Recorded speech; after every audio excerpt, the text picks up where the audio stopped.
ಯಾದಗಿರಿ ಜಿಲ್ಲೆಯ ವಡಗೇರಿ ತಾಲೂಕಿನ ಗೊಂಜನೂರು ಗ್ರಾಮದ ಹಿಂಭಾಗದಲ್ಲಿರ್ತಕ್ಕಂಥ ಕೃಷ್ಣಾ ನದಿಯಲ್ಲಿ ಸಾಕಷ್ಟು ನೀರಿದ್ದರೂ ಕೂಡ ಅದರಲ್ಲಿ ರ್ಯಾಂಪ್ ಹಾಕಿಸಿ ಅಕ್ರಮ ಮರಳು ನೈಸರ್ಗಿಕ ಸಂಪತ್ತು JCB ಇಟ್ಯಾಜ್ಲಿಂತ ತೆಗಿತಕ್ಕಂಥದ್ದು ಎಷ್ಟರ ಮಟ್ಟಿಗೆ ಸಮಂಜಸ.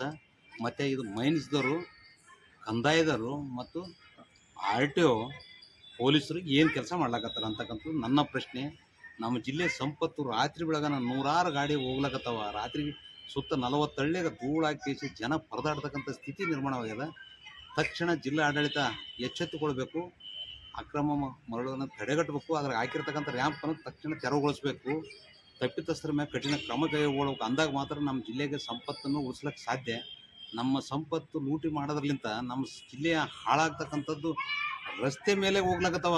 ಸಾರ್ವಜನಿಕರು ಕಟ್ಟಿರ್ತಂತೆ ತೆರಿಗೆ ರಸ್ತೆ ಮೇಲೆ ಸಾಕಷ್ಟು ಗಾಡಿಗಳು ಓಡಾಡಿದ್ರು ಕೂಡ ಅಧಿಕಾರಿಗಳು ನಮಗೂ ಅದಕ್ಕೆ ಸಂಬಂಧ ಇಲ್ಲ ಅಂತ ಹೇಳಿದ್ರೆ ಅವರು ಕೊಟ್ಟಿರ್ತಕ್ಕಂಥ ಎಂಜಲು ಕಾಸು ತಿಂದು ಕೇಸಿ ಕುಂಭಕರ್ಣ ನಿದ್ರೆ ಮಾಡಿ ಕೋಮದಲ್ಲಿ ಸ್ಥಿತಿಯಲ್ಲಿ ಇರತಕ್ಕಂಥದ್ದು ದುರದೃಷ್ಟಕರ. ತಕ್ಷಣ ಎಚ್ಚೆತ್ತುಕೊಳ್ಬೇಕು.